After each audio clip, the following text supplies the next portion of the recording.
just the ALF that we just.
All right, I'm on.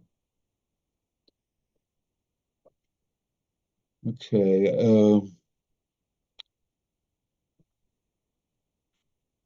Hello, everybody. My name is John Fine. We have a slight delay while we wait for our host. He hasn't quite shown up yet. Uh,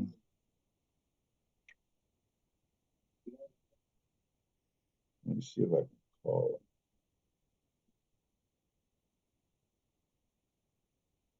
I'm sure we can come up with something interesting to talk about. him. Yes. Are we allowed to go off script?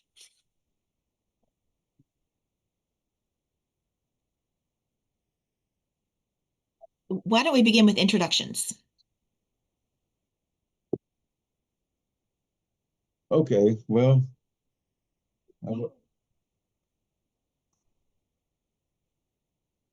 yeah. Let me. Okay. Here we go.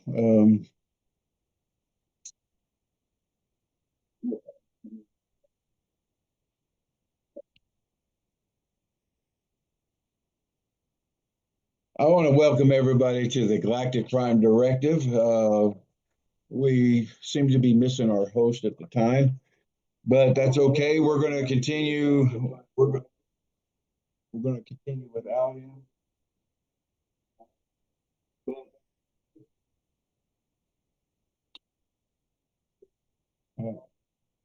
And when he pops in, we will let him take over. In the meantime, I will start with the introductions to our panelists uh, that we that we have, and we have two panelists.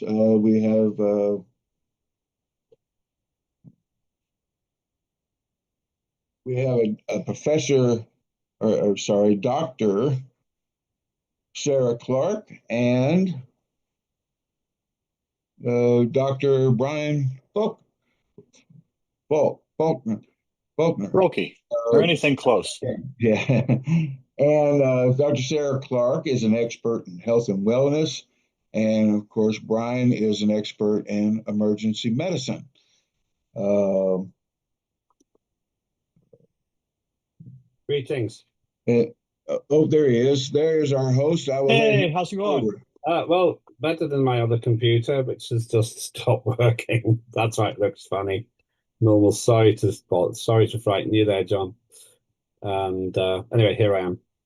The background will change in just a minute to the miracle of science. Carry on, John. Just finish what you're saying. Well, I was going to do the introductions, but actually, Keep going. you were supposed to do the introductions. So, I'm very happy for you to do it, John. You're doing a great job. Just for those who don't know who I am, I'm Len Batopic. I'm the chair of the Parliament of Asgardia, and I will be playing a role. And wonder why I vanished to. I'm not quite sure why. There we are. And I'm here to facilitate, but I'm happy for, well, any way that you want to do it, really, John. But I'm happy for you to carry on, John. I'll be doing enough talking as it is. So you carry on with the introductions. okay, I'll start with the Honorable Dr. Sarah Clark. She's, of course, is from the United States of America. Dr. Clark holds a distinguished seat in the Asgardia Space Nation Parliament, where she serves as chairperson of the Finance Committee and contributes meaningfully to the Prime Directive uh, Advisory Board and the Citizenship Committee. She's a graduate of Kent State University and the Kingdom College of Natural Health. Dr. Clark brings more than 2 decades of expertise in health and wellness. Renowned as an integrative wellness expert, she is both licensed and board certified, enriching her parliamentary service with a deep professional insight. Uh, our next panelist is Dr. Brian Falk. He's also from the United States of America. Uh, Dr. Brian is an esteemed member of Asgardia Space Nation Parliament, serving on both the Science and Trade and Commerce Committees He holds a distinguished academic background, having graduated with honors in emergency medicine and services from Washington University School of Medicine, earned his Doctor of Medicine from the University of Cincinnati College School of Medicine, earned his Doctor of Medicine from the University of, oh, I already said that, excuse me, and received a Bachelor of Science and Arts in Pre-Medicine and Psychology, Psychology from the University of Notre Dame. That's pretty good. uh, and Dr. Brian career encompasses roles such as associate professor, chief medical officer, EMS, which is emergency medical service, medical advisor, clinical researcher, healthcare manager, and medical consultant. His extensive expertise and commitment to medical science contributes significantly to the Asgardia legislative initiatives and its long-term strategic vision. And Lambert, I'll let you. We had some other panelists scheduled. I'm not sure, and we had one that I know that had an emergency, and unfortunately could not be here because of that emergency. And life goes on, and we all have those life emergencies. So I will, when it comes up to that was Ferda Anna, and I will say a short piece for her whenever we get to that point. But Lambert, I'll let you take over. Yep. Okay. Thank you. Yes. Just apologies. I had to change computers. The reasons are not important. I always have redundancy. If I go to the moon, I want to have 2 habitations just in case. There we go. Now, my name is Lembitopic, as John says. I'm the chair of Parliament for Asgardia, the world's first space nation and the world's first fully digital democracy, a democracy that fully functions. We do meet physically at times as well, but we have achieved 2 world firsts already, that digital success online. Nobody else has ever created a successful democracy like this. It's free of political parties and united in its ambition. In terms of the mission of Asgardia, that's the second first, really. We want to have the first permanent human space habitation, not just visiting as International Space Station is, but a place you can be born, you can live and work and die and have children, which is our other ambition, to make sure that we can responsibly and safely have children in space. If you think about it logically, if we cannot do that, then we can't leave the Earth. It's as simple as that. Only one generation can go. This directive, this Prime Directive, which I'll leave others to talk about, is absolutely central to humanity if, number one, we believe that there is other life out there, and number two, we want to talk to it. Nobody has ever seen the visionary importance of doing what we are doing today, and this is the first stage in that process. A conversation in a way that humans do well. It'll be interesting to see if aliens have conferences too, if extraterrestrials have conferences, but this is how we do it, to try to get the best of our collective wisdom to begin with the very challenging search for the answer to this question. When we meet extraterrestrial life, what do we say? And how do we say it? And what do we do? And how do we do it? So this is an open page. In Procter & Gamble, where I used to work, we used to say, we're blue skying now. We're black skying, actually. We're looking out into the vast abyss of the universe and making one assumption, that we are not alone. If we are, it's almost impossible to contemplate the isolation that places us in, if in whichever direction we go, there is no one else there. Perhaps it would even be argued that that would be a waste of a universe. But who are we to second guess the creator? Having said that, what we're doing today is just making that one assumption, that it's worth talking about what we would say in other circumstances. In other words, the circumstance of meeting other life. That life might be microbial, it might be very advanced, possibly, quite probably more advanced than us if it comes to us. And so we begin a journey of the mind and of science to work out what would be the language of the universe, the etiquettes and the protocols of extraterrestrial encounters. Three more things to say. Hollywood has made an entire industry of predicting what that extraterrestrial life would be like, from the benign and touching story of E.T. through to the rather less benign and rather more aggressive antics of Alien and Predator and everything that goes in between. So we know what our imaginations lead us to on a commercial basis when we want to entertain. But what would be the perhaps less melodramatic truth? The second of my three observations is this. What kind of expectations might we be able to have in terms of the laws of life? The laws of physics are the same everywhere as far as we know. Could this be true of life as well? Could it even be the case, as some suggest, that life is such an improbable event that it took the entire might and life of the universe to make it start just once? In which case it's possible that we are all relatives across the universe. An interesting thought, and that's one we might want to consider. The third and the final thought is one which we can meaningfully discuss. What is the purpose of that communication? We may not have a choice, but if we did, what is the purpose? And we might decide it's better to stay silent. Although, of course, now it's too late, because anyone in a roughly 100 light-year radius of the Earth may have heard us already. So that, to me, is the exciting philosophical context in which we find ourselves. The speakers here, John, are very well placed to make a contribution, and I'll defer to you first, John, because you'll have a plan. Perhaps you spoke with Ferda as well on how you would like to proceed. I'll conclude my initial observations on the following point.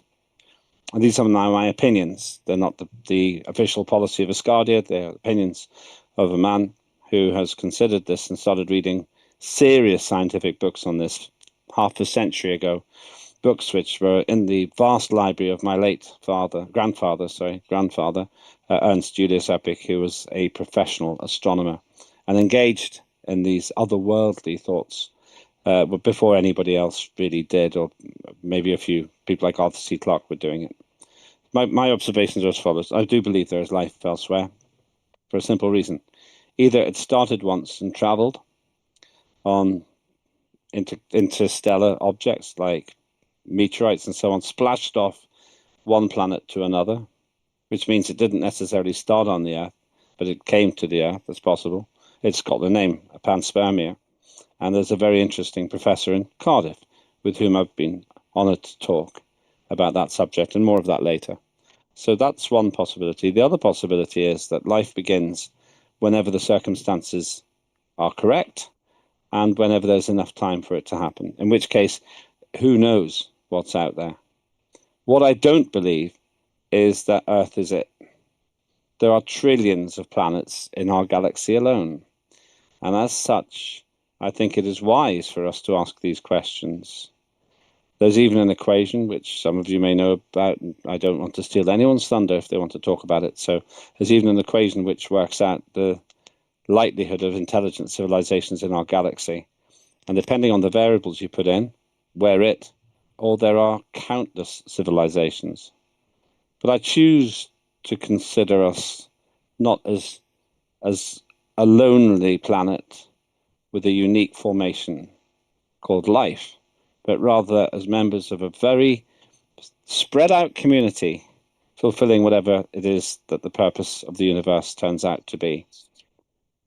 And if that second assumption is right, then the question would be, what are we supposed to do together And when we have the opportunity, how do we make that intellectual, perhaps scientific, and social journey to be members of a community? There's a superb book turned into a film called Contact, written by the late Carl Sagan, and it touches on some of this. But more than anything, I think it's our responsibility to be ready when the time comes. And today, John, we make a start. Back to you. Okay. Thank you, Levitt. Perhaps you would like to introduce me to the audience. I'm sure there's people in the audience that do not know me. That's impossible. I've never met anyone amongst the 8 billion human inhabitants of the Earth who doesn't know who you are, John. But just in case they've forgotten, John Fine is one of the original members of Parliament in Asgardia. United States is his home, and Asgardia is one of his citizenships. John has been one of the leading and active members of Asgardia. He's also the chair of one of our committees. I won't go into our structures today. And very importantly, he helps to develop legislation. And that has led him to have a very productive association with a lady called Ferda Inan. Ferda Inan, who's also a committee chair, is in Turkey. And she had the vision to realize that our inward journey has to include answering the questions we're discussing today. And I believe she initiated this project for us within Asgardia. John is only presenting because Ferda has had a very unexpected development, and she might be able to join us later, but can't at the moment. So Ferda and John have been the big word is progenitors, the simple word is the creators of this debate. And it became obvious to me that we need to start somewhere, as we do today, to begin to reach out to like-minded people across the world to answer the following question in the best possible way. It's the one I said before. What do we do when we meet other life? What do we say? And how do we do it? And how do we say it? And John has done some great work in driving us forward. And I believe you already introduced Brian and Sarah, so I won't repeat that. Back to you, John. Thank you. Thank you, Emmett. I really appreciate that. Ferda, when she first brought this it was actually the Foreign Affairs Committee that she first introduced this to us, and her assistant Carl and of course the whole entire committee just got really excited about it at the time. We were like, yeah, this is great. And we all got actively involved in it. It was a very fun. That's really the best word I can use to describe it. It was a fun project for our committee because we all are big space fans, and of course we're all big fans of science fiction in space, which is Star Trek, Star Wars, you name it. And this was we're like, yeah, this is really needed. We don't have anything like this. And it blossomed from there. So first thing I want to do is give an introduction to what it is we're talking about. And I have a presentation for that. And hold on here, let me share my screen. That presentation. Yeah, that's there too. And let's see this. There it is. Okay, and here's this should work. Okay, you seeing the presentation? No, yes, we now see it. Yes. Great. Though we see a lot of other things too. It's not full screen, John. Yeah, I'm working on that part. Hold on. The world is watching. It's catching up. Internet's trying to be slow. Well, if it's any compensation, the issue was that my other computer couldn't handle it, so it happened to me as well earlier on, in a way. Sure what's Just, going just on. while John's doing that, this is our opportunity to invite all of you, the viewers all over the world, to get involved in Asgardia, which is the home of free speech when it comes to humanity's role in space. And we really welcome you as residents. It will cost you just €100 per annum, 100 euros a year to be a resident. And then you can be fully involved in the civic life of Asgardia. And all of the positions in Parliament are elected. My position is elected. The Prime Minister is appointed. The head of nation is, in fact, also elected. So it's a highly democratic system. It doesn't have political parties. That's an unusual thing in human politics, but political parties would add nothing to our process because we're all united in the same ambition, which is to make space work for humanity and make humanity coexist in space in a responsible way. That looked better, John, by the way, what you did just there. And so as a result of this, we are now in a position where not only do we have the opportunity to discuss these things, but we are reaching our hand out to you wherever you are, in whatever language you live, to be part of our journey. John, are you comfortable? You ready? I got it now. Okay, back to you, John. All right. All right, here we go. Let's see if this works.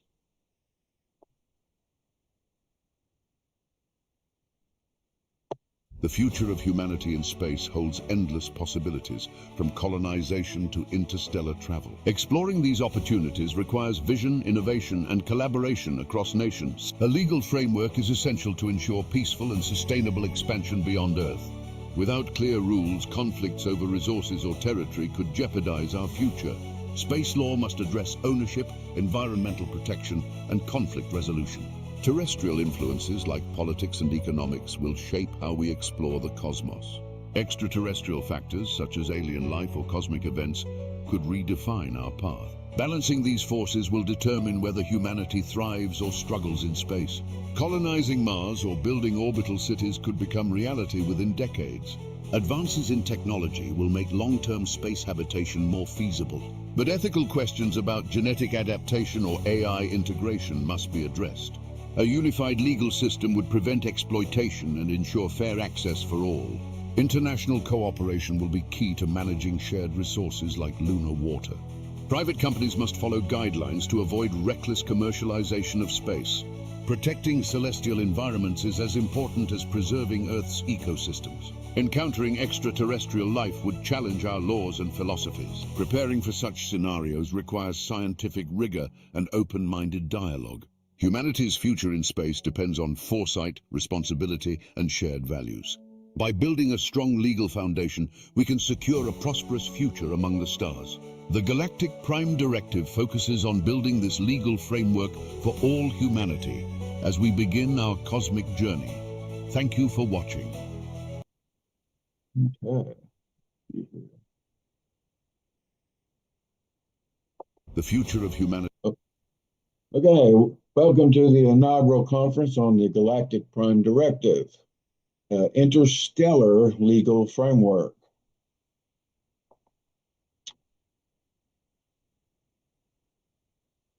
Ladies and gentlemen, esteemed panelists, and distinguished guests, welcome to our digital conference on the Galactic Prime Directive. Today, we gather to discuss a visionary framework that will guide humanity's interactions with extraterrestrial civilizations and celestial realms as we venture beyond Earth.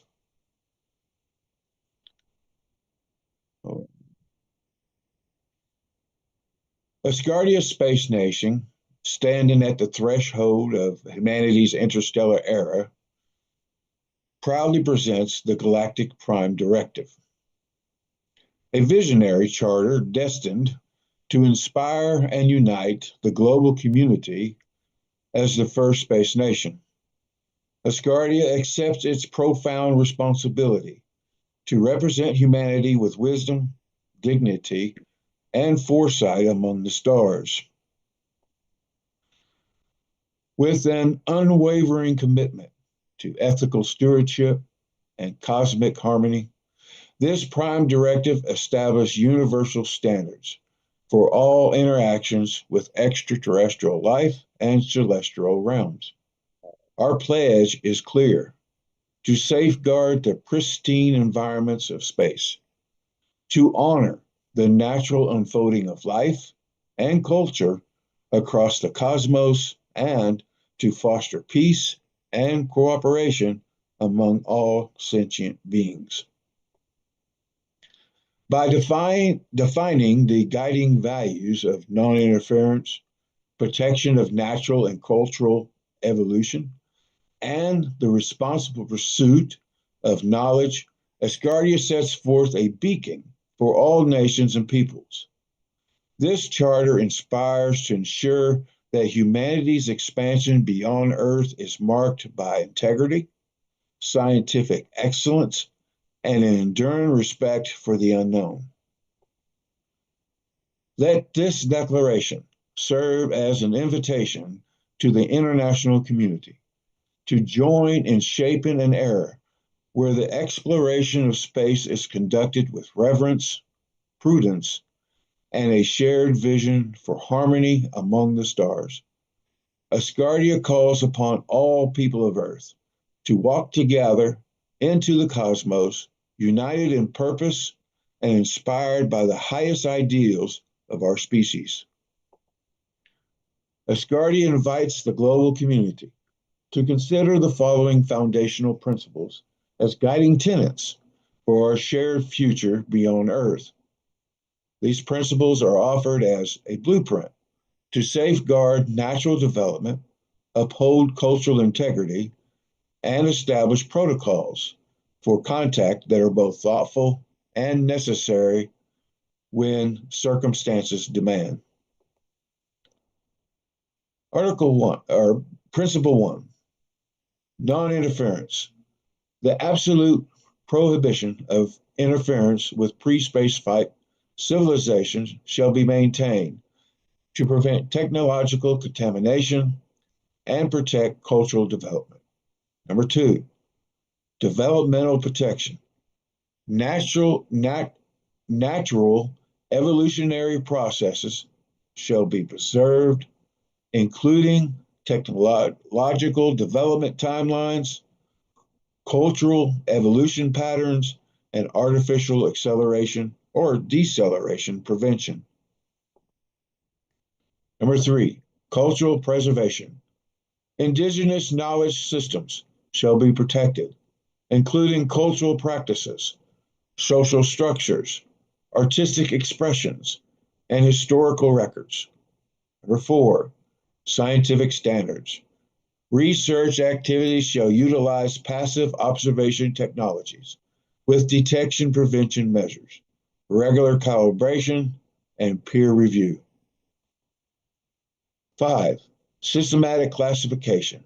All contact decisions shall be based on a precise classification of civilizations by their technological capabilities and implemented through graduated protocols. Sustainable reciprocity. All contact decisions shall determine potential beneficial exchanges, including equitable resource management, technological cooperation, and/or preservation measures for future generations. The Galactic Prime Directive Charter by the Asgardia Space Nation sets a framework for humanity's conduct in space. It emphasizes non-interference, protection of natural and cultural evolution, and responsible knowledge pursuit. The Charter aims to inspire unity and ethical stewardship, ensuring our space expansion is marked by integrity, scientific excellence, and respect for the unknown. It establishes universal standards for interactions with extraterrestrial life and celestial realms, fostering peace, cooperation, and harmony among all sentient beings. The Charter also highlights the importance of international cooperation and adherence to space laws, ensuring humanity's journey into the cosmos is conducted with reverence and a shared vision for a harmonious future among the stars. Thank you. One humanity, one unity. And I want to say that this presentation was sponsored by the Asgardia Space Nation's Foreign Affairs Committee. At this time, I was supposed to introduce the Foreign Affairs, the chairman of the Foreign Affairs. She unfortunately had an emergency and cannot be here today. But I will introduce her and say a little something for her in her place. So let me stop share. Just while John's doing that, thank you for this. And John, if you can say, but before John introduces Ferda is one of the absolute leading lights in Asgardia. And as you will hear from John in a moment, she is visionary to the point where it's almost breathtaking how far she has moved forward in her own thinking about answering the questions we're asking today. John will tell me when he's ready. You ready? Say something about Ferda. Okay. The Honorable Ferda Anna, she's from Turkey. She is the chairperson of the Committee on Foreign Affairs, as I said, in the Asgardia Space Nation Parliament. Miss Anna also serves as project leader for the Prime Directive Advisory Board and is an active member of the Information and Communication Committee. She is a distinguished graduate in communications from the, I'm going to butcher these names because they're not words. So, Anadolu University and the International Advertising Association. She contributes significant expertise and strong leadership to each of her roles, and we can't say that enough. She has been a force in our Parliament, and certainly has been an honor to work with her.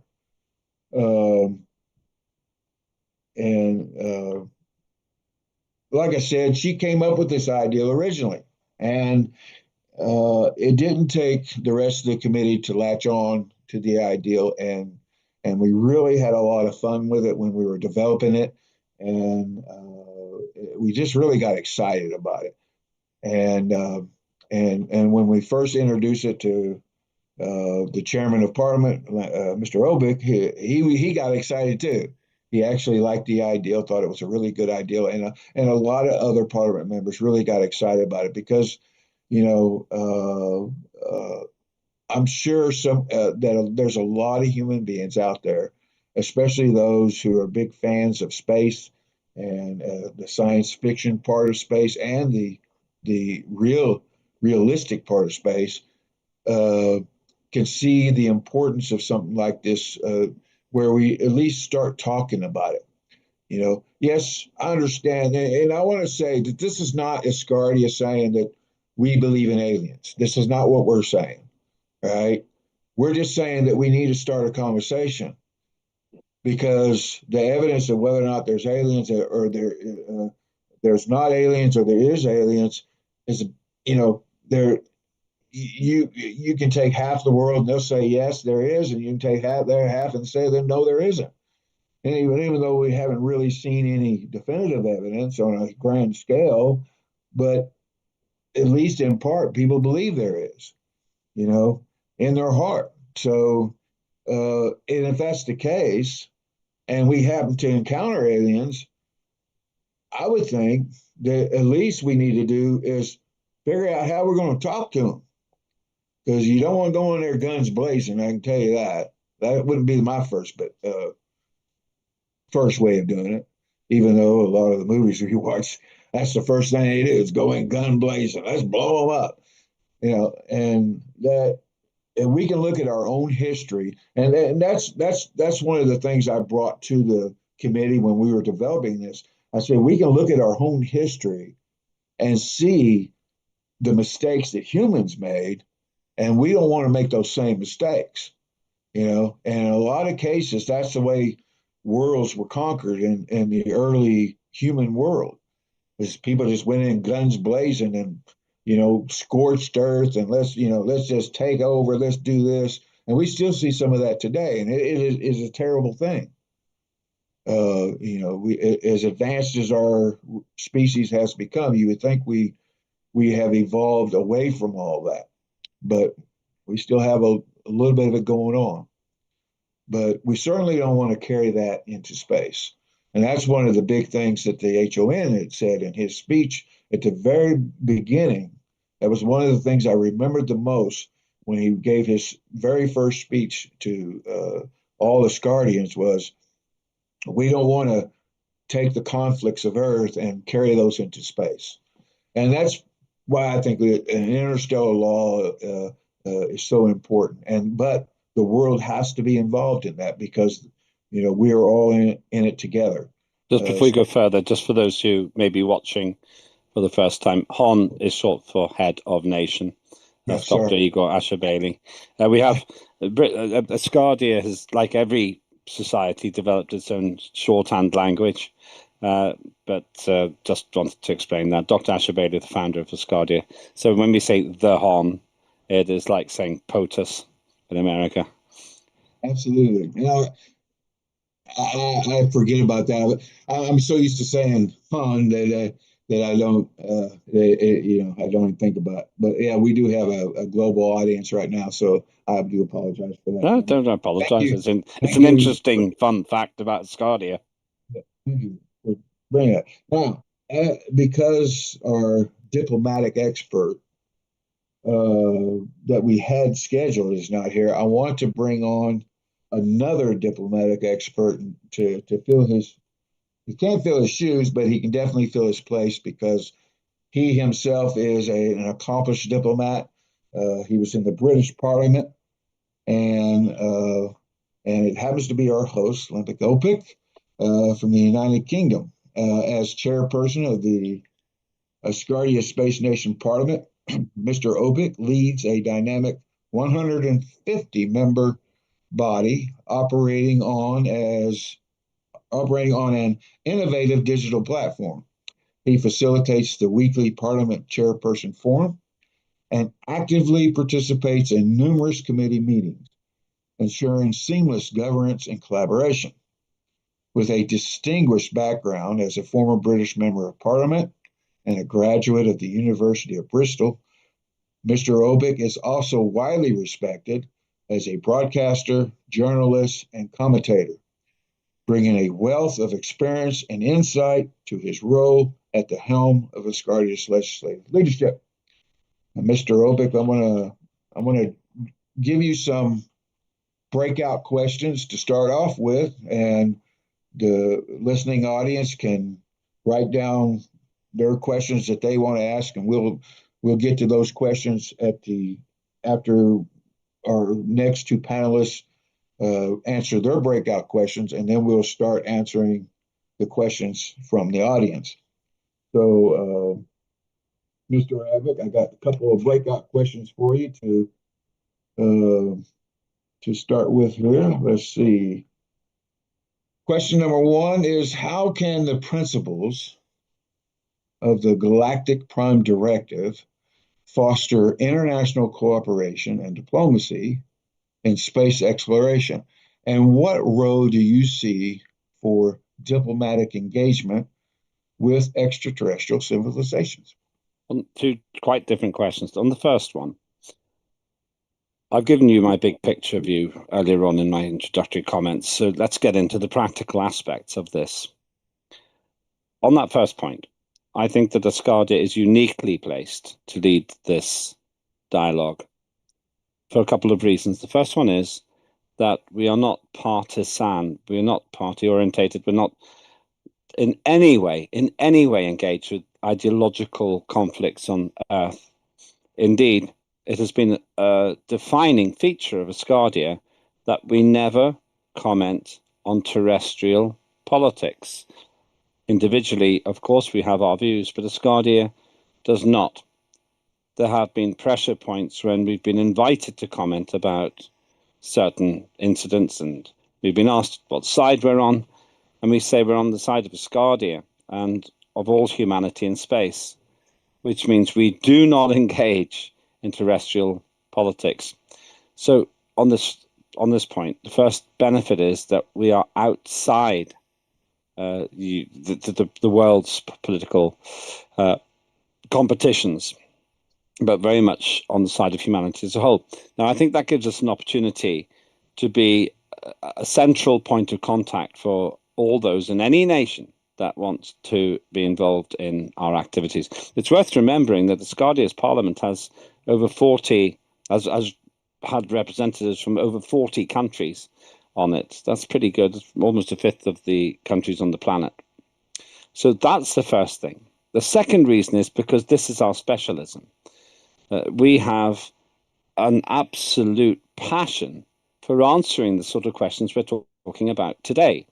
If you're the British government or the American administration or the Russian leader, your number one priority isn't what we do off Earth. It's very much what we do on Earth. So our objective is to create a peaceful society for all humankind for thousands or millions of years, as long as we are around.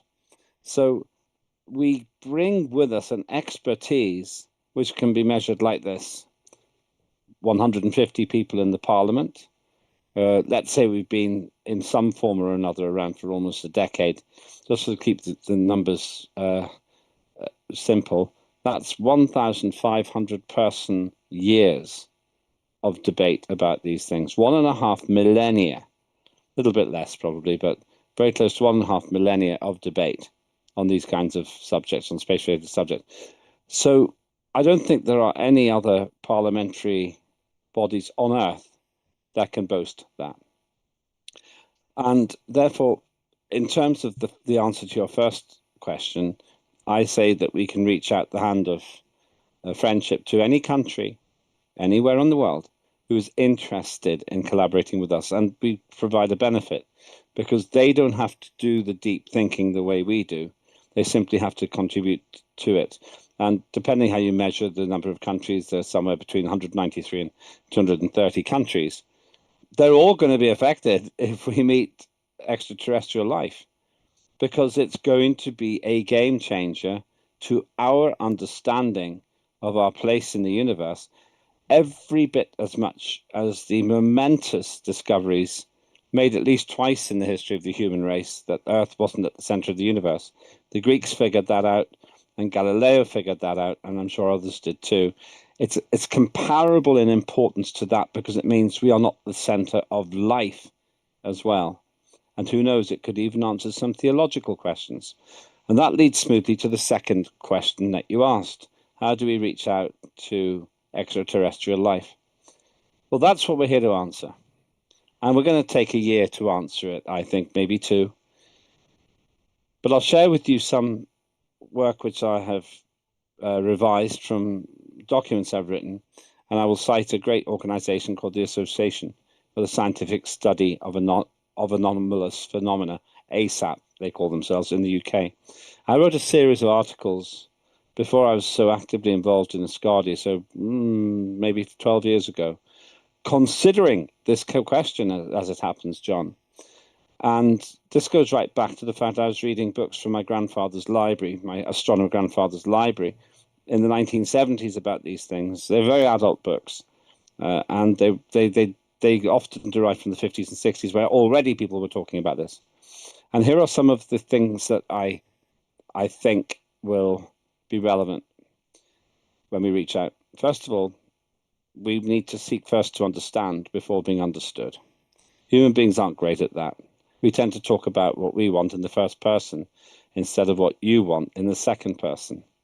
But if ever there will be a time when we need to listen, it is at the beginning of our intergalactic dialogue. The second question is, how do we establish terms of reference? And in my view, that begins with values, not about food, not about technology, our values. And depending where that discussion goes, it could be theological.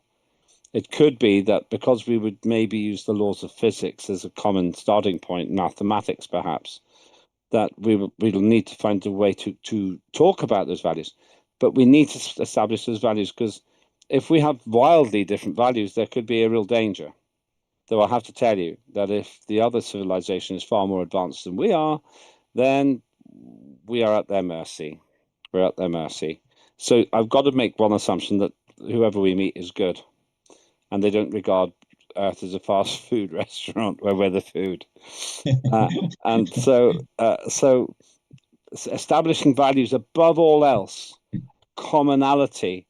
What's that great line? We came in peace for all mankind. That's where we have to be. The third of 4 actions is to develop areas of common interest and forget about the rest. No point in trying to convince them that daytime TV is what they need. We need to deal with the big issues, the big questions. And therefore, once you establish values, let's talk about what really matters, not the trivia. And actually, I would say trivial things are like, how do you power your machines? It's more like, what do you know about the universe? Because people who are in debt don't care about their debts when they pass away. People who have a flat tire don't think about their flat tire for the rest of their lives. We often forget. We sweat the small stuff, to use a phrase. So let's identify things that matter, and maybe that's what we can do here as well. And the final thing, and perhaps in some ways the most important thing, is the theological conversation, which is different to the values, but though may overlap. And the theological conversation is, what is the purpose of the universe? I want to know. I think personally we're here to answer that question. That's my opinion. And I don't talk about that very much as Chair of Parliament, but as panelist, John, which is why I'm grateful that you're essentially leading the debate. I can actually, for once, share my views today. I want to know why we're here. And I believe there is a purpose. And I think if we can meet one or more civilizations, because if they've met us, they may have met others too. The Drake equation is the equation I mentioned before, which tries to work out how many civilizations there are.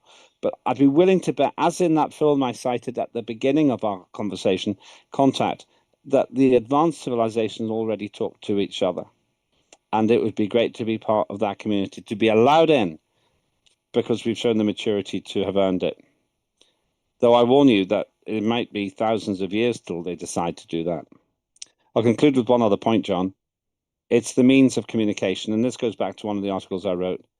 It's possible that they don't come here in flying saucers.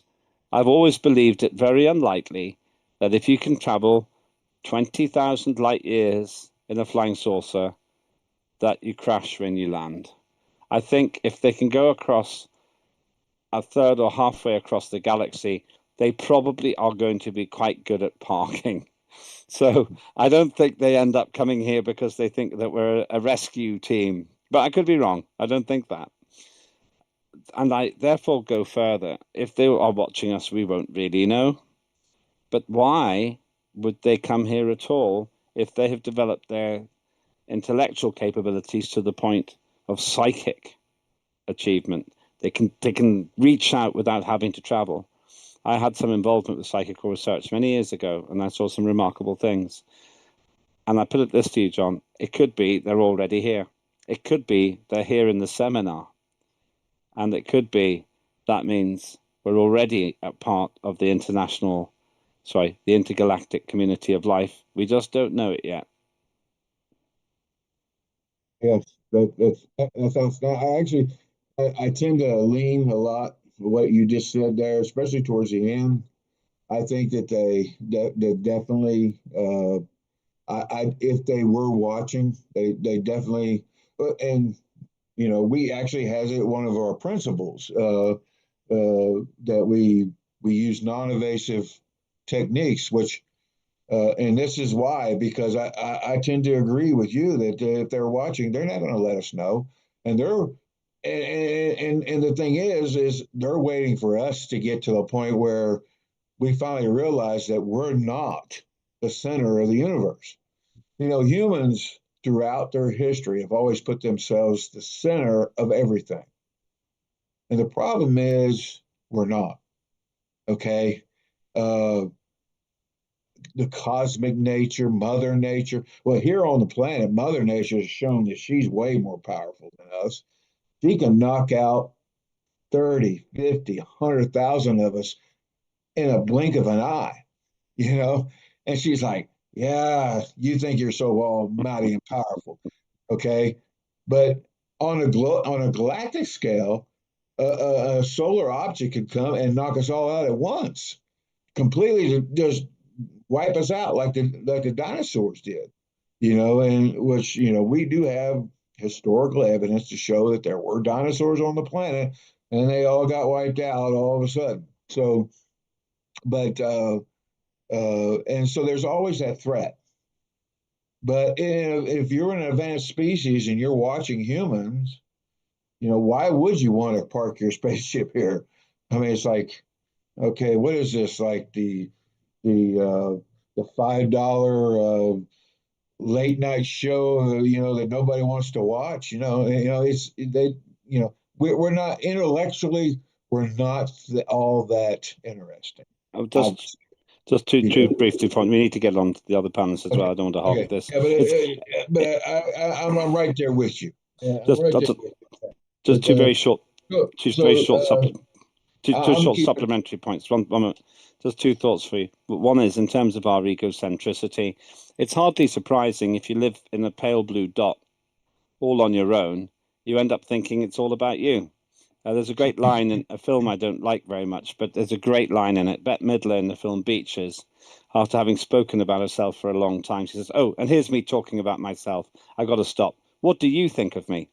And I think that's probably that's the problem with living alone on the planet. And it's back to that Contact film again.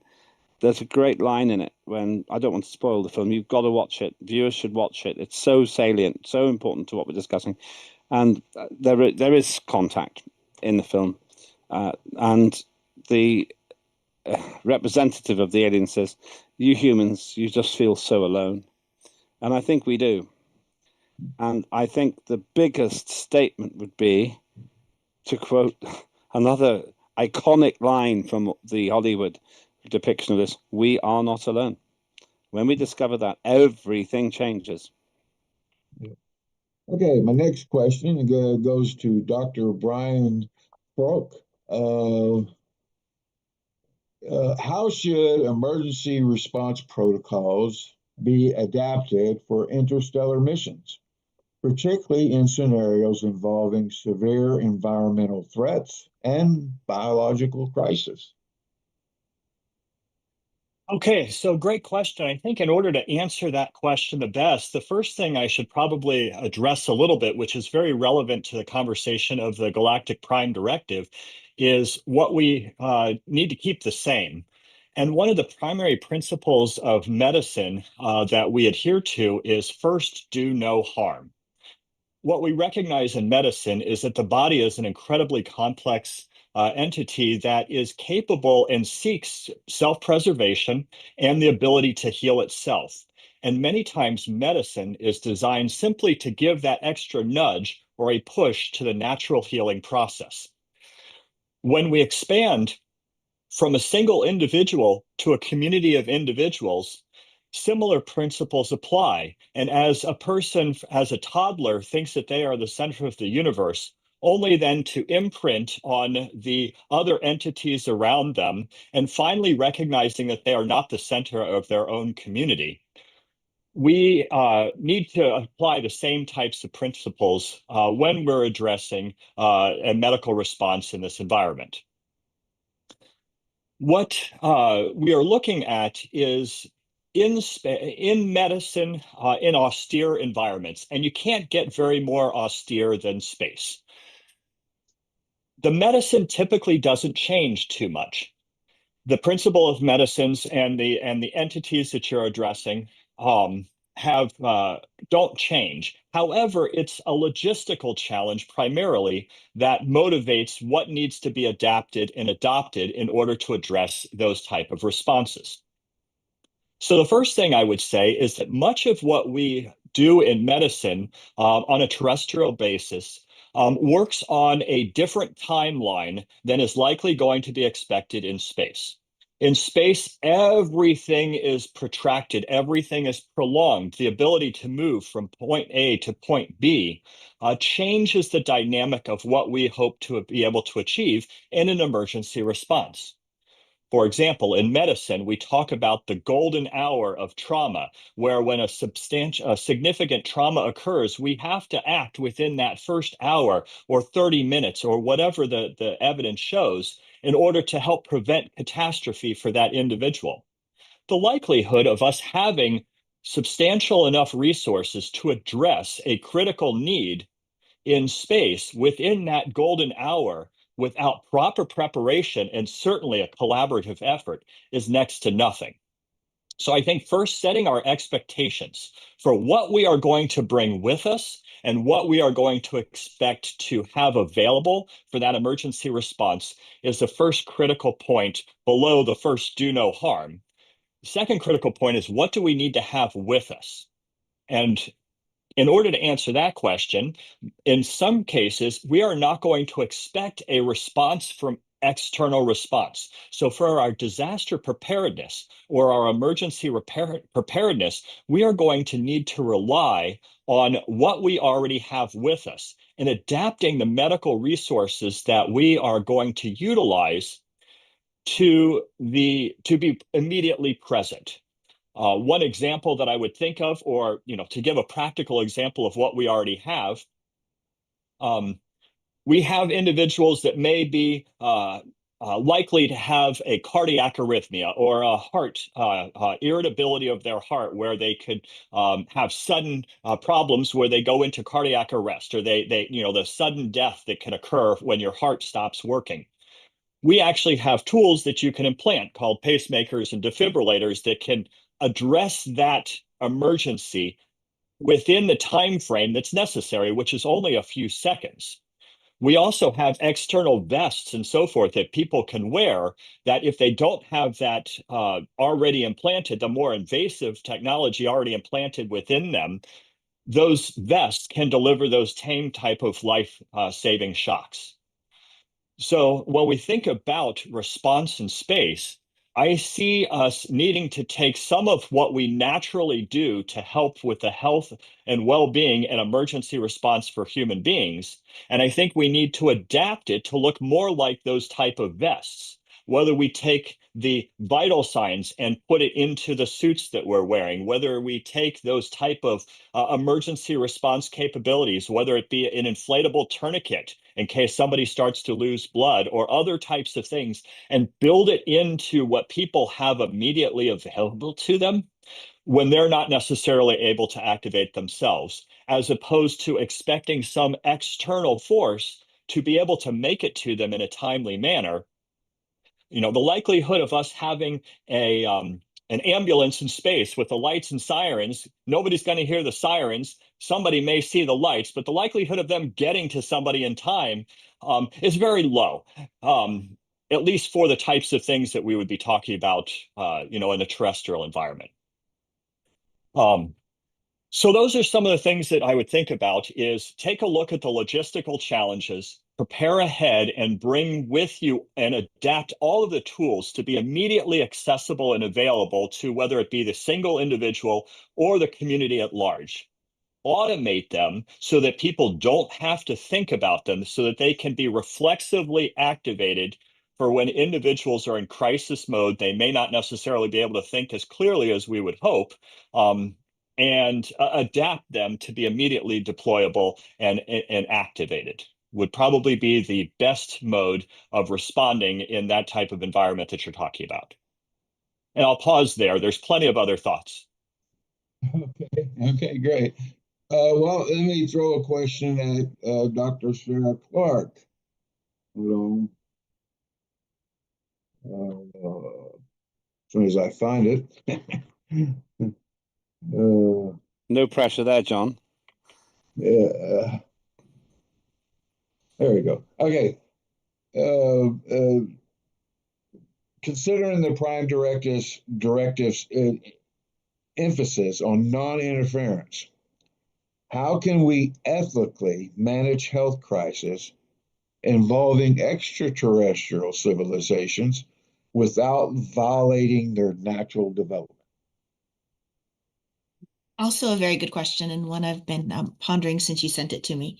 I think it is worth mentioning that I am not a medical doctor. I'm very excited to hear all of Dr. Folke's ideas because they're brilliant, but just out of my scope. So I am actually a PhD, and my focus is functional medicine and maintaining that wellness that was spoken of just a few moments ago.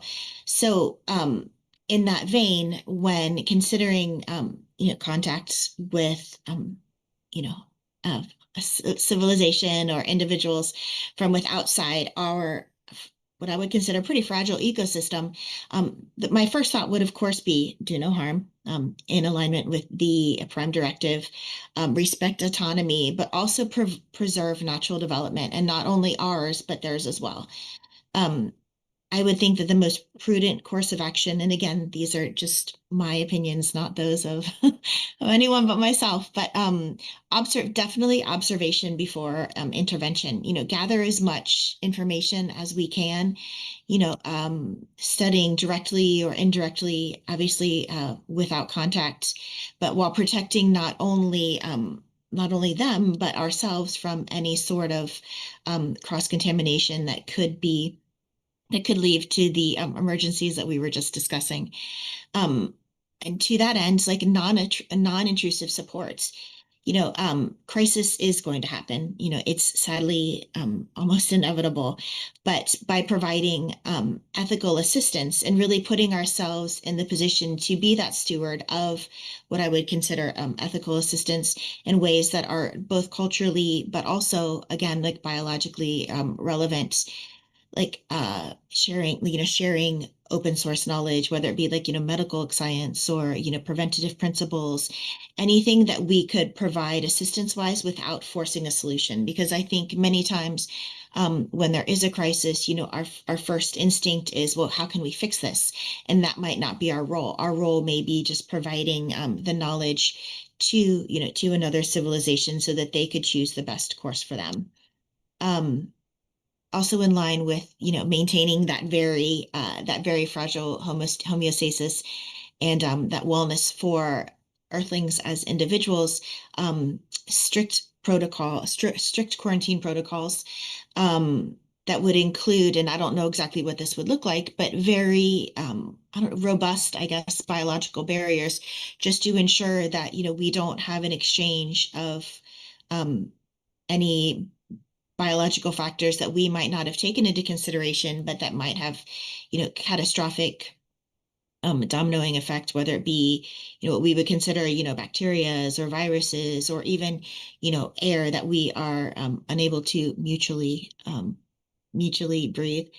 But then, and I guess, and wrapping up, I guess, on this point, just not only consent and autonomy, but also just a long-term ethical approach. If someone is more advanced than us, is contacting, humans as a civilization, again, and Lembit touched on this, listen, please listen before we talk. They've made it here to us. And so, obviously they have something to say. We're going to hope that, again, we are not lunch, but we, as Asgardians, I think we are in a unique position to invite that conversation and frame support as like partnership instead of interference.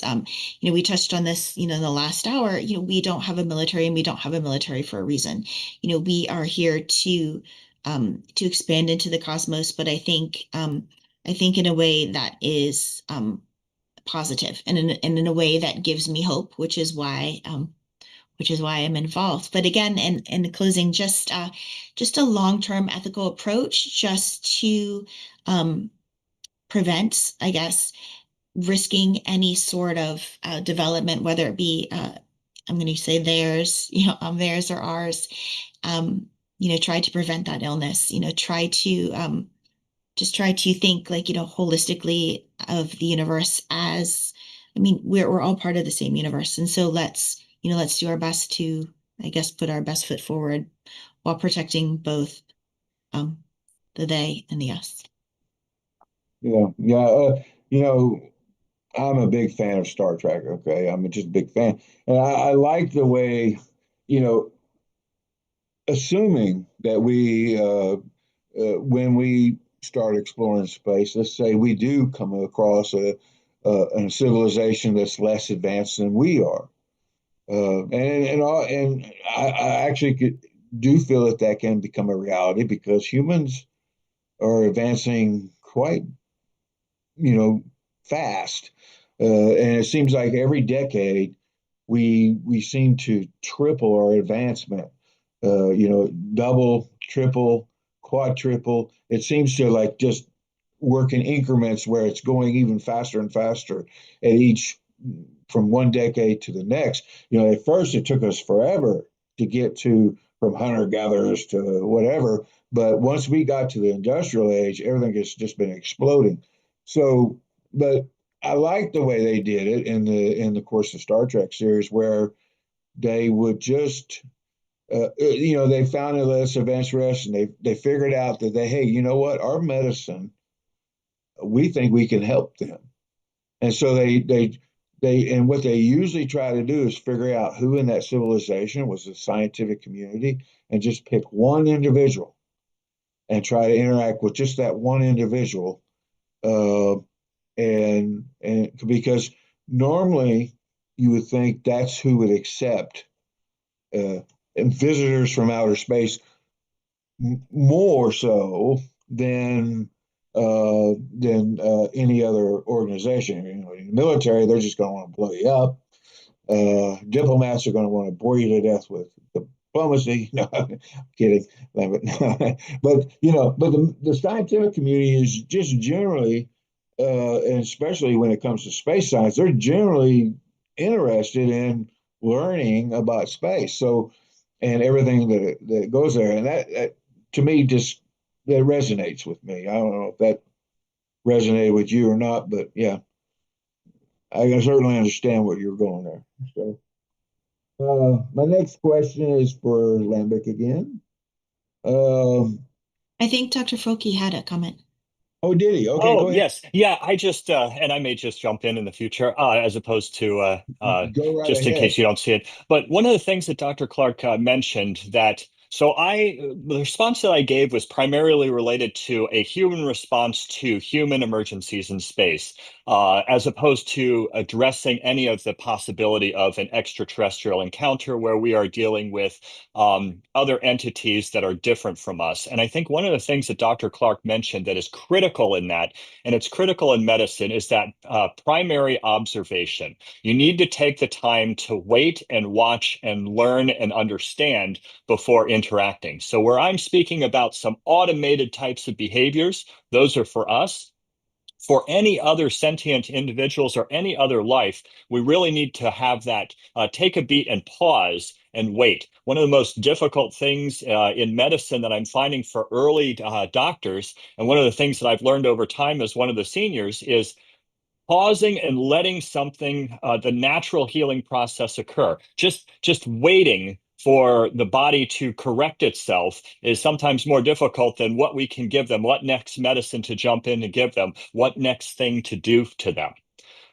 So I appreciated that comment tremendously.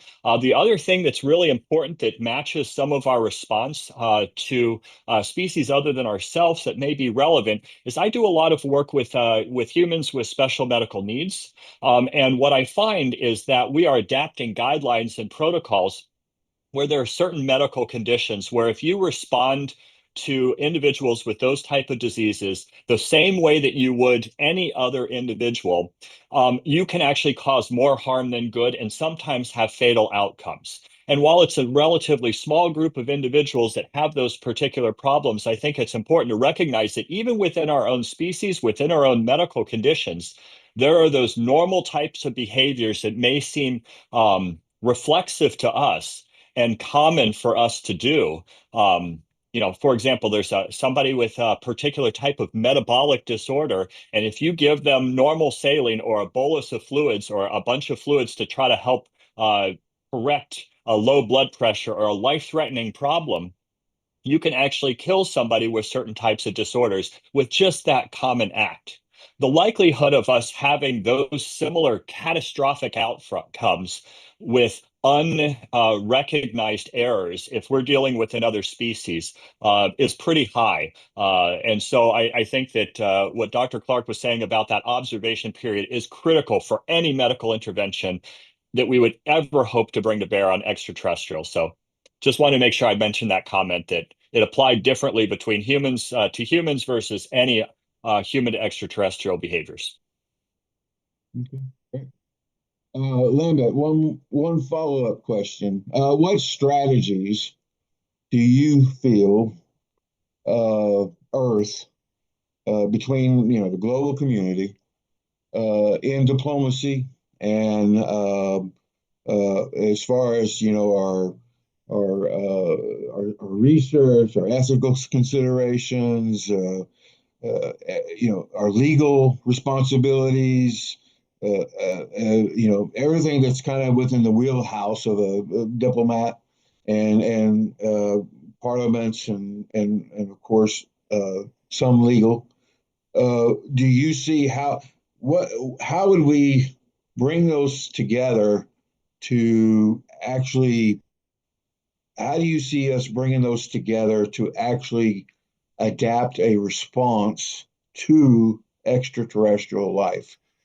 And how would that, you could probably just go into some of that, what you said you wrote about, what kind of response? How would that work into what kind of response that we would say? Take me to your leader, or something like that. But I would, which direction would you see that going in? To me, your question is like saying, Lambert, how do you solve everything? Well, I know you got to have some insight. I'm going to selectively interpret your question as follows. How do we prepare for first contact? Yeah. Three parts to this answer. The first one is we prepare by having, this is the first part of a global dialogue where we convince people in all these different countries, including countries that may be fighting each other, that this is bigger than the all of us. That our planet, which is a nice place to live, pretty small planet, but nice place to live, isn't everything. And that if you've just traveled from Alpha Proxima, they're not really going to understand if you say, get off my land. So the first thing we have to understand is, by definition, when someone turns up in a field somewhere in Wisconsin and says, we come in peace, you don't say, well, they don't. You say, okay, this is pretty much the biggest thing that's ever happened to life on Earth. And so part one of three parts of the answer is we need to start getting people to see that big picture. And I think Asgardia can do it. I've never been in an organization. I've been in politics for 40 years, since my first professional role in politics. I've never seen an organization that defaults away from factions, not towards factions, away from factions, away from parties, away from little interest groups in itself. I know why that is, incidentally. It's because our collective interest is so binding, it's so motivating, that having a little bit more of Asgardia is less important than having a lot to do with how humans will interact with the cosmos. Part 2 of the process is very practical, starting with today, because we've actually done it. We're actually having this discussion, and it's open to 8,000 million people and anybody who's watching in space to observe. We set up a process around the world which gets people talking like this. And I think part of that is to attract the media. The mainstream media will be very interested in this. They love this kind of subjects. That's why Hollywood makes so many films about it, because people like to talk about it. Alien abduction, all of that stuff is very exciting. And we need to, almost in a populist way, get people to start buying into it. I did this when I was a member of Parliament in the United Kingdom. I got people talking about something my grandfather had pioneered, which is the idea that Earth had been hit by asteroids in the past and it'll happen again.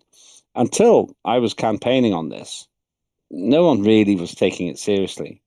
And indeed, when my grandfather raised this subject in the 1950s, he was regarded as rather odd.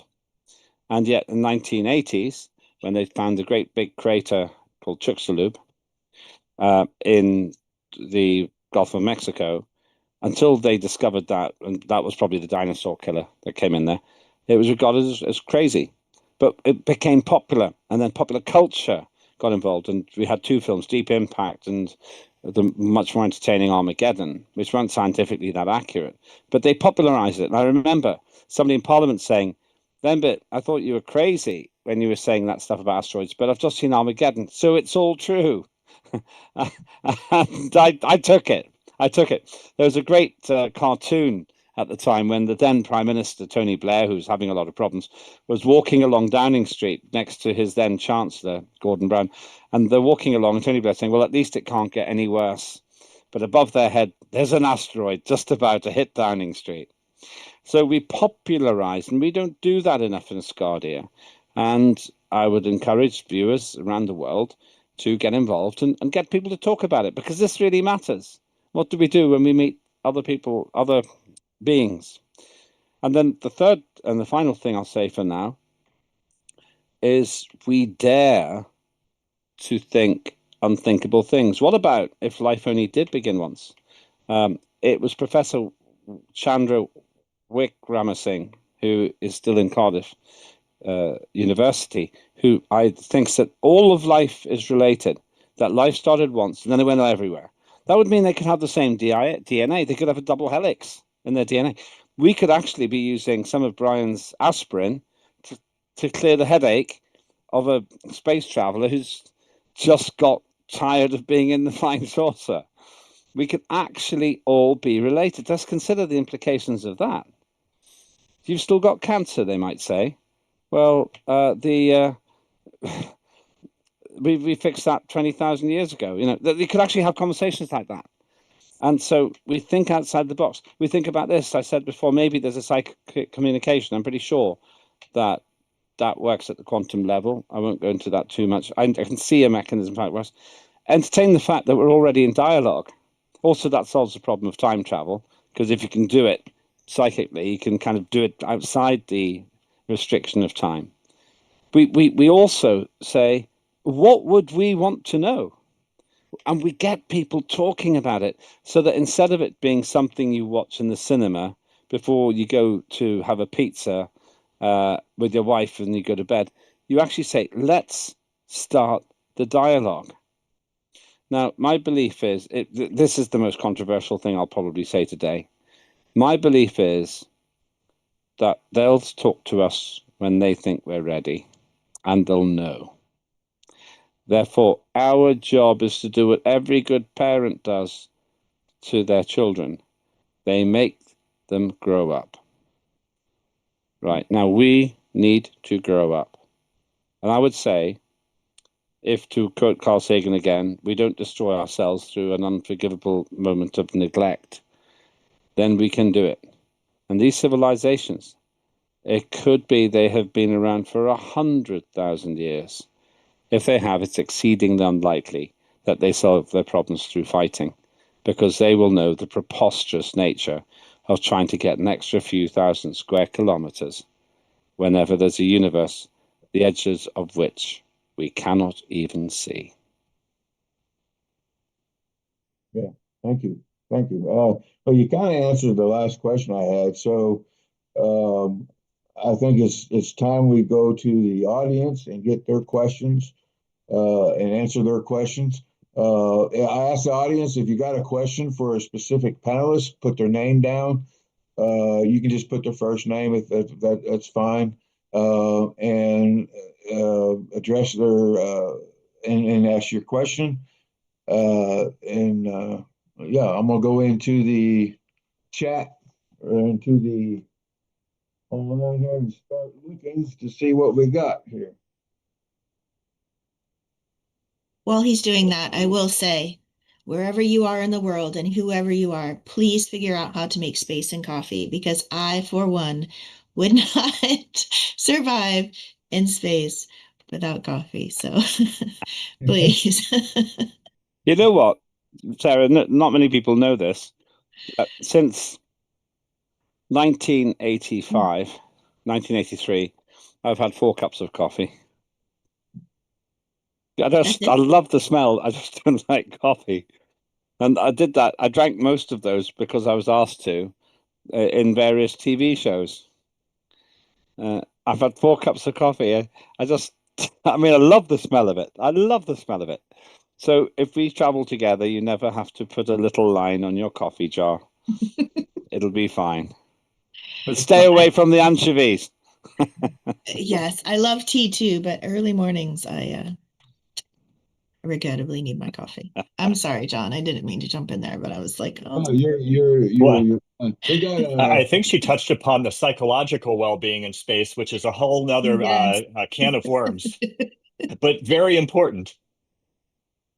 There's a film called, I often use film analogies because I make films, and also I'm a judge at film awards, and I find it is helpful for people to use. John, just interrupt when you've got the first question.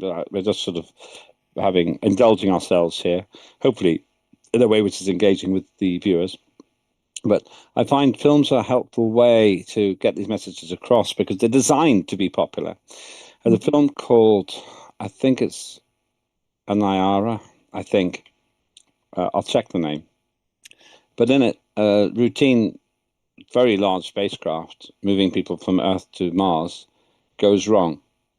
And the rest of the film records what happens in their attempt to get back on track because they get knocked off course towards the outer reaches of the solar system.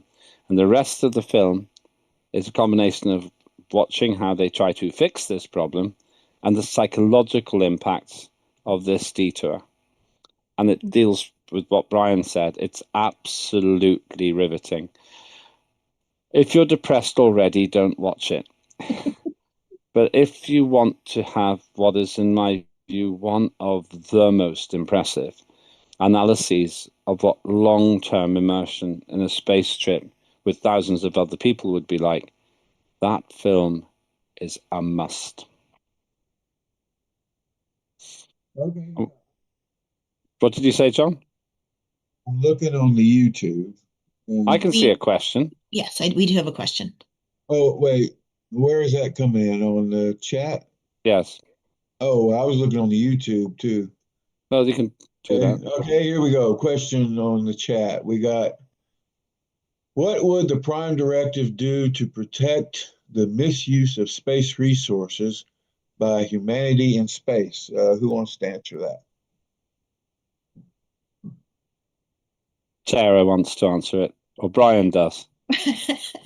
My answer is not very encouraging. So I guess the wonderful thing about the Prime Directive is that it has built into it the preservation of the resources and avoidance of the misuse because it recognizes first the rule of law over the rule of force. And I think if we can recognize that, then we are more likely to be the ETs in space and less likely to be the aliens in space with regard to our behaviors. And so I think that Prime Directive helps codify our responsive nature to all of the things in space, especially those resources. Agree. Yeah, I got a great. Some of these are responses, and some of them are questions. But and what I'm going to do is just when one of the panelists want to respond to it, you just chime in and respond. This one is from Tiffany Timbrick. Rational, responsible actions require advancement of our civilization. Our technology enables two paths: expansion and contraction. Anybody want to respond to that? I will, hopefully in the vein in which the question was asked. Circling back to a less space-oriented, but perhaps slightly relevant film. I truly believe, like, if we, I'm going to say, if we build it, like, they will come. And by that, I mean not baseball players from history, but if we create the fundamental ability to not only like move into space responsibly, but in a way that just literally betters not only humanity, but this galaxy as a whole, I think the opportunity to be a part of that bigger community will arise. And going to the question, how does the Prime Directive protect rather the misuse of space resources? I think that's where we could really kind of be that North Star. I think that Asgardia could step up and be the leader in just stepping out ethically and being how exactly do I want to say this? I'm sorry, I jumped in and I knew what I wanted to say. Like, I guess, how do we ethically be the leader, in a race that hasn't even started? And I think that's why the Prime Directive is so important, because we could basically, show how.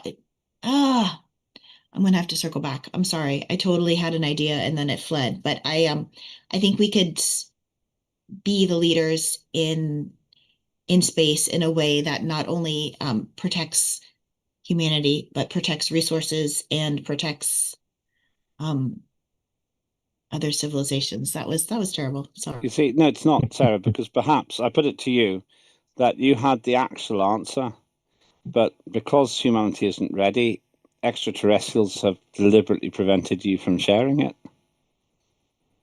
Oh, That's possible. I like that idea much better than I just totally had a brain implosion. I will say I kind of like her. I understand where she was going with that question. She says currently our technology currently has two paths: expansion and contraction. Okay, in other words, it's causing expansion, but it's also causing contraction in some areas. And I think what she's trying to say there is she would like us to achieve balance, and I think that's what Lambert was saying, because right now humans are not balanced. They're, like I said, there's some parts of humanity is going very well towards harmony among all human beings, where other parts are going just the opposite. And in order for it to work, all of humanity has to get to that point of harmony, I think. And I think that's what, if aliens were watching, that's what they're waiting on. That's just my opinion, but yeah. Okay, I got another question here from, I think this question here probably would be more. John, when you move away from the microphone, we can't hear you. I'm sorry, I got a question here. I think it's going to be more for Lambic than anybody, Lambic Opic.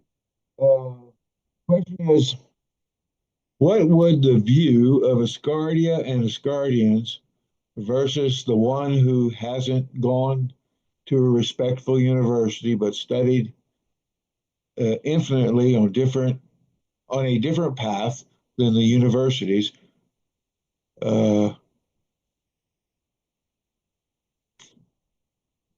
for being called experts? I think what he, because I'm sure he's not I'm sure it's been translated, so the translation's a bit off. Um, I think what he's trying to say is what for somebody who has not gone to school, how can they get on the same path? What? Uh, Okay, I think I'm gonna answer the following question.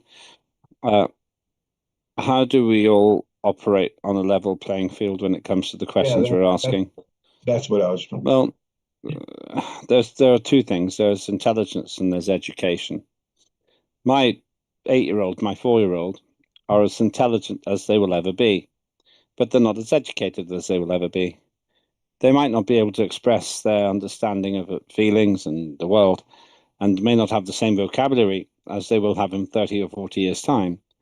But like a new computer with no apps on it, a child can do just as much processing as an adult. They just don't have the apps. They don't have the downloaded technology, the information. And I think that's true of humans too. There are some people who've never been to university, but they're far more emotionally intelligent than some of the richest people I know. Indeed, I sometimes think some of the people who worship money are doing it because they haven't got the emotional intelligence to do things in a way that I personally regard as more important. The only three things we might be able to take from this life to the next, if there is one, are wisdom, life, and some kind of experience that we're meant to have here that we take across. But we can't take money. And I'm sorry to say, even if you have a beautiful classic car, you can't take your car. You travel in a different way. And in that case, then the difference between somebody who has never been to university and somebody who has is minuscule compared to the difference between an inanimate object and a living one. When extraterrestrials meet us, they won't say, "Could I just have a quick look at your CV before we talk?" Not going to do it.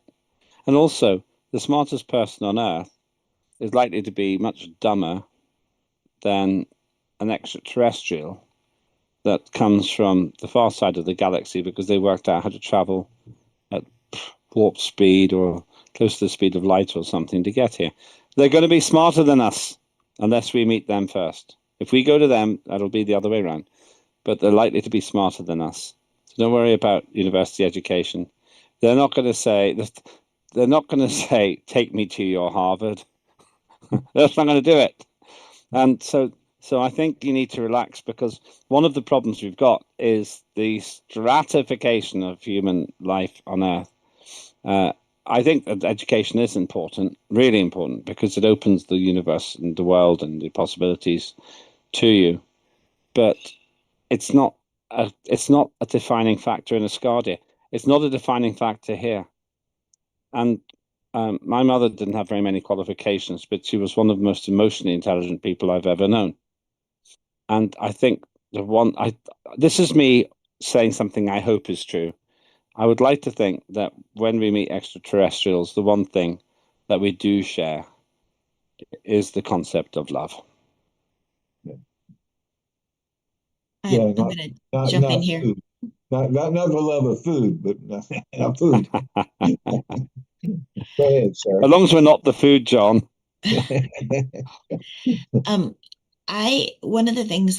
One of the many things that I really appreciate about Asgardia is that I cannot tell you like one committee meeting where I've been in where people who are very passionate about a subject, share their ideas, and we say, well, before you tell us what you think, what are your qualifications? I hope whoever you are, whoever posed this question, you do consider becoming involved on a more active level, because it is that passion, that leads to knowledge, and that knowledge that leads to expertise.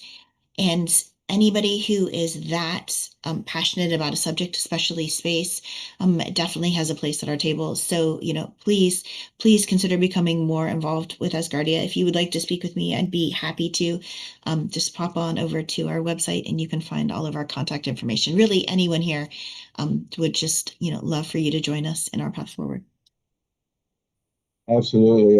And my own personal experience, I really had done very little university when I first joined Asgardia, and it was through the support that I received in Asgardia that I decided to go back to university and actually get a more a better degree. And not that I needed it, I actually didn't. I had a good job and was making plenty, money or whatever. But it's just that the love and support that I got in Asgardia wanted me to try to increase my knowledge. And one way you can do that is through university, but another way you can do it is through the library, you know. And and that's why I continued with some higher education. But certainly what I got first from Ascardia was the love and support from the Ascardians. One of them is right here, one of the panelists. Actually was paramount in saving, I think, saving my life, and that's Brian. We were at a function, and I had a serious medical problem, and he stepped up and made sure that I got the assistance that I needed. And I'll always be grateful. And but it wasn't just him. I mean, the whole Asgardian family got involved in that, from the head of nation down. They all got involved in trying to ensure that my needs were met for that emergency. And so, yeah, Asgardia has been like a family to me, and I've wanted to better myself through university or books, all kinds of stuff. I actually do a lot more reading now than I used to, and I contribute a lot of that just because of my involvement in Asgardia. Okay, we got another question from our questions here on the here, and the question is, in the Prime Directive, would there be protocols for recognizing intelligent life versus animal life, as life may evolve on other planets differently than ours? Brian, do you want to address that one? Sure, I can take a stab at it.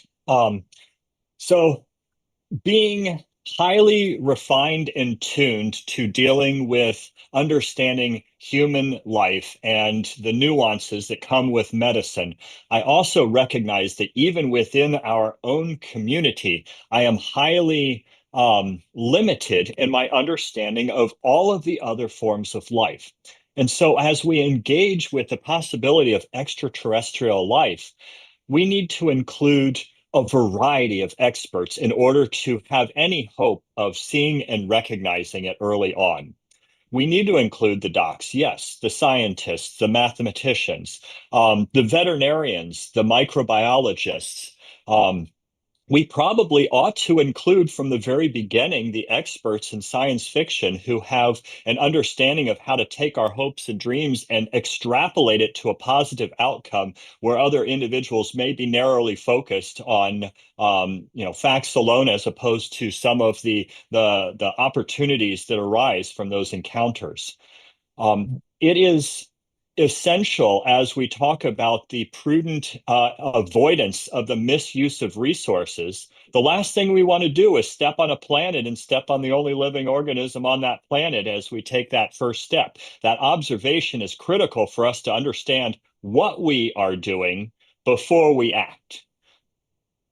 In an episode of Star Trek, James T. Kirk is having a lot of trouble with rocks. And the short version of the outcome is they realize that these are actually silicon-based life forms.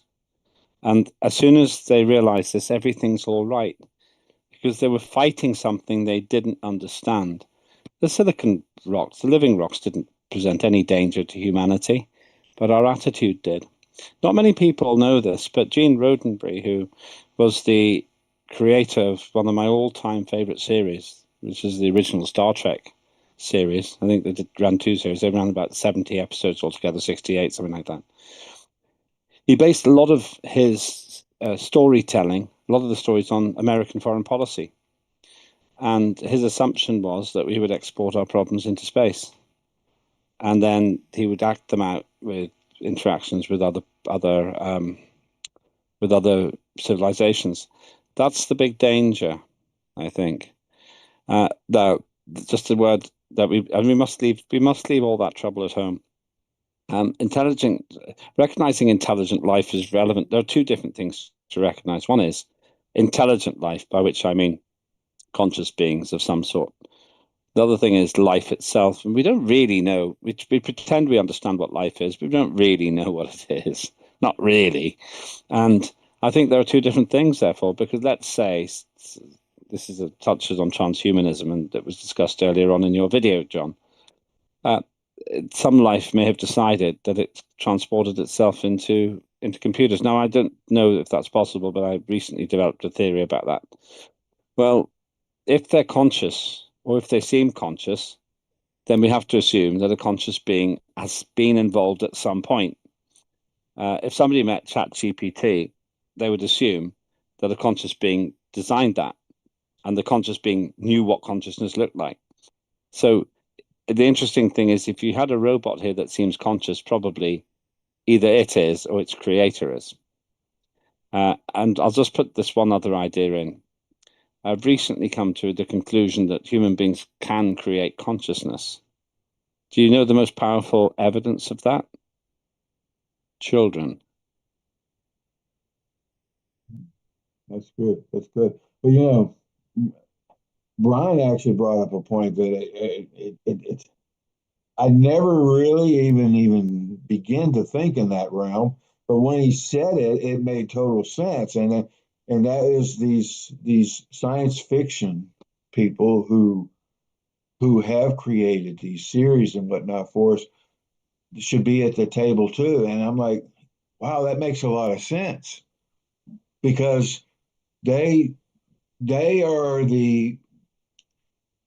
like the dreams of us. I mean, we all think of these science fiction things, but the guys that actually put it on paper and put it out there in theaters, they're the ones that actually do it. And we're like, oh yeah, this is what I thought of this years ago. But it's like, we're in our own little dreams that we dream in our own mind, and that actually makes a lot of sense to me that they should be at that table too. I really never thought of that. I thought of the scientists, I thought of the doctors, I thought of the astrobiologists, but I never really thought about the poets and the novelists and all that. I really never thought of it. But culture is a very big part of Earth. Arthur C. Clarke. I was honored to know Arthur C. Clarke, and he helped me a lot with some work I did. Arthur C. Clarke wrote a book called Rendezvous with Rama. That was the first space-based science fiction book I read from cover to cover, and it postulated the existence of a spacecraft which comes through the solar system on its way somewhere else, using the sun as a slingshot. Absolutely fascinating, and scientifically really accurate. Arthur C. Clarke also came up with standing orbits. They should have been called the Clarke orbits, and some people call them that. And then, of course, tying into what we talked about in terms of consciousness earlier on, it was Stanley Kubrick in the film 2001: A Space Odyssey that infers that intelligence, or perhaps consciousness or awareness, is given from some other greater source. My serious view is now that we don't actually create consciousness per se. We create an environment in which consciousness can live, such as a child, or perhaps a quantum computer that can think in a non-causal way. Absolutely. Yeah. Makes a lot of sense. Okay, let's go back. Going back to YouTube here. That one's in Russian. I cannot translated. Well, just read it out, John. It's in Russian. I can't Yeah, read read it out, John. I'm sorry. Apologies to our Russian friend. We will answer that at the next meeting on I Thursday. I wish I could read Russian. Really, I do. I mean, I think it's a beautiful language, but I can't. Can you send it? If you can send it to me, we can maybe get a fast translation. Let me. I'll just ask my fellow panelists. If you could go with... It's on the YouTube channel. Well, just while John's doing that, Well, let me ask Sarah and Brian. If you could go on a one-way trip to an Earth-like planet, and you would get there in 20 years without any prospect of coming back, and you could take 10 people with you, and you were guaranteed to arrive safely, would you do it? Wow, that's a really tricky question. I have the opportunity today of celebrating the birthday of my son, who's turning 18, and as with all good teenagers, has not woken up yet for this particular thing, so he may not be popping by. But when I think about what that would pose, certainly, if my family were on board with the opportunity, I think I would think that to be a wonderful adventure. But I wouldn't leave them behind. No. But You get, if they you were get a to part take of 10 that, people. You can if take I up could to 10 take the people. 10 people and they wanted to go, have at it. Let's go on an adventure. What do you think, Sarah? Well, that question is very in line with actually why I began with Asgardia in the first place, because I wanted to make sure that I could do all in my power to contribute appreciably to the future of all generations, and that includes my children. Mine are not awake yet either. Not any of them. We're not celebrating a birthday today, but it's I don't know. I'm pretty earthbound. I think that again, if my family would go, I would consider it, but I would really like to do my part for future generations who would like to go in the beyond, but I think I may stay here. Presumably, you're not talking about escaping a fiery rebel like in some of the sci-fi movies, in which case that may alter some question. No, Yes, then it would definitely be a yes. it's the beautiful Earth. I think my answer, I'm only answering it because I asked it of you, and it's only fair. I think my answer would be that if I can see my children up to a staging point in their lives, staging point to be determined, then I would say my work is done. We can talk for the next 5 years, but it's going to get harder and harder. And I often talk about death with my children, and I would say, you've had most of the time you're going to have with me anyway, probably. Let me just do this for all mankind. Yeah, well, I agree. Well, thank you, Tiffany Timbrick. I'm sorry, I'm gonna butcher names. I do that all the time. You can ask Lambert. I butcher everybody's name.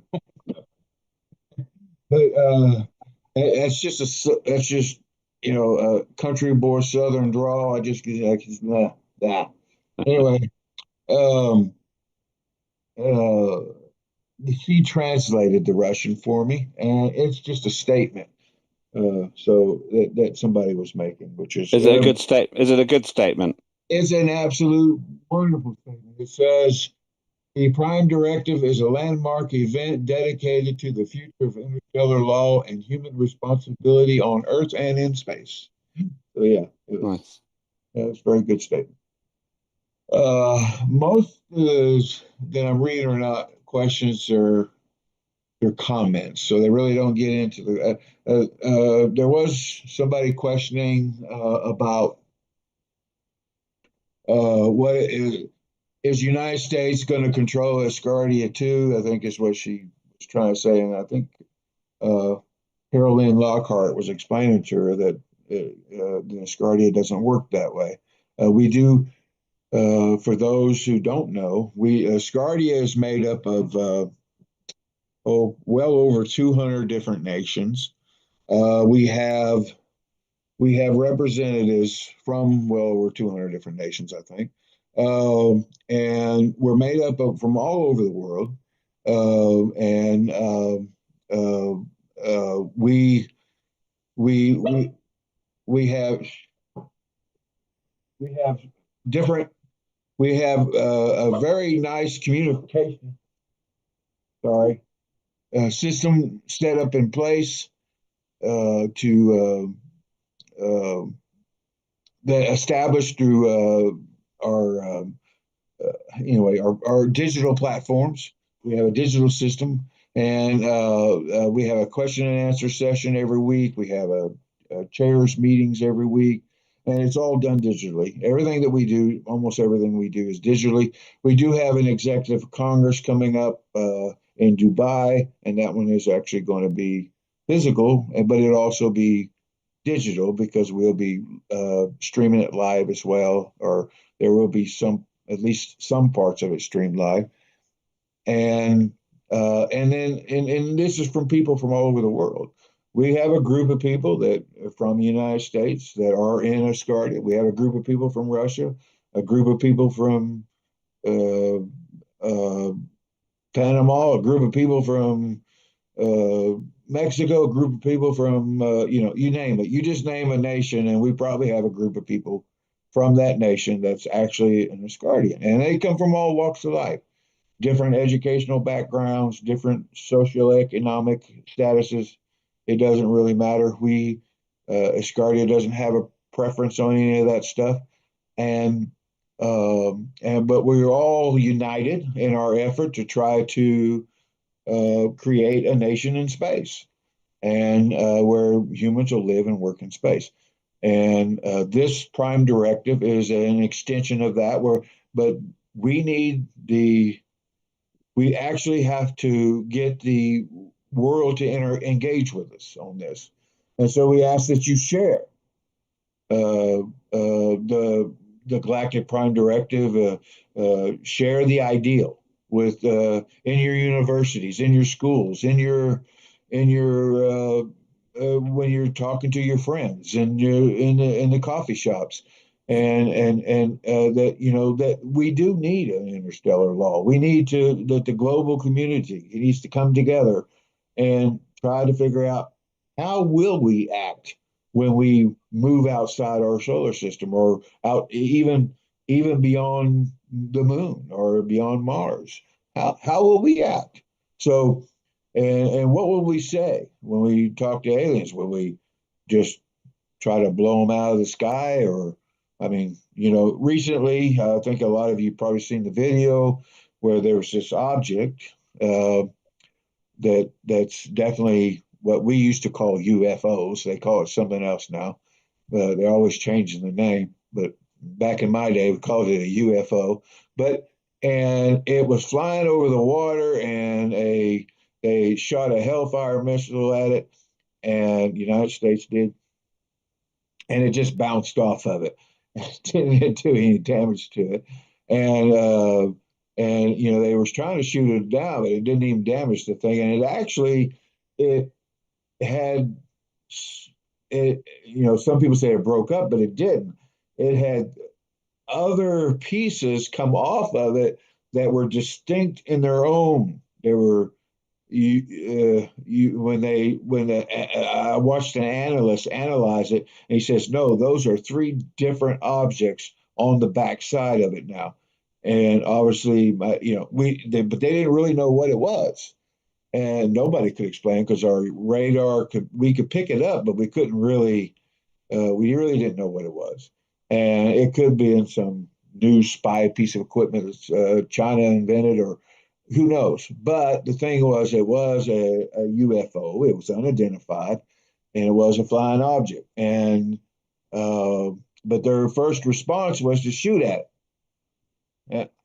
Is that really the right response? Shoot at it? I mean, I think, shoot first and ask questions later. I never have liked that philosophy. Shoot first and ask questions, and I wouldn't want to take that philosophy into interstellar space. But it looks like we're about to run out of time. I'm going to give the floor to Lambert, and unless one of our panelists have any other issues they want to bring up. Just to thank you for letting us participate. This is a great opportunity. I love the framework that Asgardia has provided and how welcoming it is to these opportunities, and the novel discussions that we have with this group is tremendous. I hope it evolves as the personality of our global consciousness, because it's a great representation of some of the best of humanity. So, thank you. Thank Yes, you. I too just wanted to say thank you very much for including me in our panel discussion today.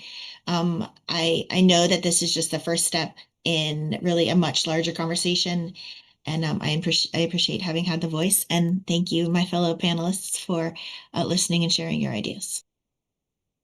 Thank you, sir. There was a piece of graffiti in Northern Ireland shortly after the famous film The Extraterrestrial, or E.T., came out. And E.T. kept saying, "E.T. phone home." And it was the film itself was very touching, because E.T. is trying to communicate with its family, basically, and it understands. I can't remember the name of the boy now. You'll all know the name of the boy in it. What's he called? What's the name of the boy in E.T.? Oh, you would ask that. Elliot. Elliot. Yeah. Elliot, that's right, yeah. And he asks Elliot to let him use the phone to contact home. There was a piece of graffiti in Northern Ireland at about the time the film came out, huge big white letters that said "E.T. reverse the charges." and and there is this sweetness to that. And I will say one thing about John. John, thank you so much for facilitating this. It's a real pleasure to actually be able to participate instead of to facilitate today. I suppose I've had a slightly ambiguous role, but to share some of my views, maybe views you haven't heard me share before. So, John, you've done a superb job here, and congratulations on organizing the first ever, anywhere in the world, serious commencement to this project. And I'll come to that at the very end. A couple of thoughts come to me, just like E.T. I actually think that the universe is mainly barren. It's mainly empty space. And one day even time will stop because of chaos, because something depressing called the second law of thermodynamics. But we still have a long time till we get there. But the clock is ticking. And I think that it's not just our curiosity that drives us to find out if there is other life. It's our duty. I think we are here to find that life. And I believe that somehow the universe is necessary. It has to exist for some reason. And within that, we have been given the gift of consciousness because we have to do something, but we don't have to do it alone. And the second thing I'd say is Asgardia is the only nation which is dedicated to all of these matters. And somebody asked me if I wanted to stand for British Parliament again. I said, I'll leave British Parliament to British citizens. I'm the chair of Parliament for the rest of the galaxy. But it's not quite true, because there are probably other parliaments in the galaxy and other people a bit like us trying to do similar things. And I'd like to finish on this. The reality is something that my father once said. He said, I asked him if he believed in God. We were talking about the second law of thermodynamics. He was a physicist. He said, yes, I do. We were in the car and we were going through this tree-lined road in Northern Ireland, and the sun was coming in early June. And I said, why do you believe in God? He said, because to think all of this is an accident would be such a shame. And I found that persuasive. That was 1977. I would add to what he said that if the universe is an accident, it would be such a waste. And I think that to build the entire universe just for Homo sapiens and the creatures on the land and the animals in the sea, it just doesn't feel right. And so I think the very greatest achievement is our consciousness. And if we can reach out for all life kind, we're beginning to fulfill our mission. John, thanks very much. I will leave the last word to you, actually. Thanks very much to the panel. Thanks to you, John. But thank you for all who are watching, because we're beginning on one of the greatest explorations, the greatest exploration in the history of our species or of any life that we know of on Earth. John, last word to you. Thank you. Yes, I definitely want to thank the audience that's watching. It's your support that's going to help drive this thing forward, and we definitely want you to spread the word and get excited about it. I mean, that's the way it started for us. Is we just got really excited, and if you're a space nut like me, getting excited about something like this should be not a problem at all. I do want to thank our panelists, Brian and Sarah, and of course Lambert. I have great respect for all of you, and I definitely appreciate you being here. And if Ferda, bless her heart, wanted to be here, and unfortunately she did have an emergency, and I'm sure she would have said some great things had she'd been here. But she's here in spirit and in heart if she's not here in person. So, and we all dearly love Ferda as well. So, yeah, just thank you to everybody, especially the audience, and thank you to Carol Lynn Lockhart, because she's been doing a really good job of answering questions on our YouTube channel. Everybody that's been asking questions, she's been trying to keep up with them really good. So thank you, Carol. She happens to be in my committee, so and I really appreciate her hard effort there. And yeah, and so I think we are out of time. Actually, we're 2 minutes over. So thank you, everybody, and that's it.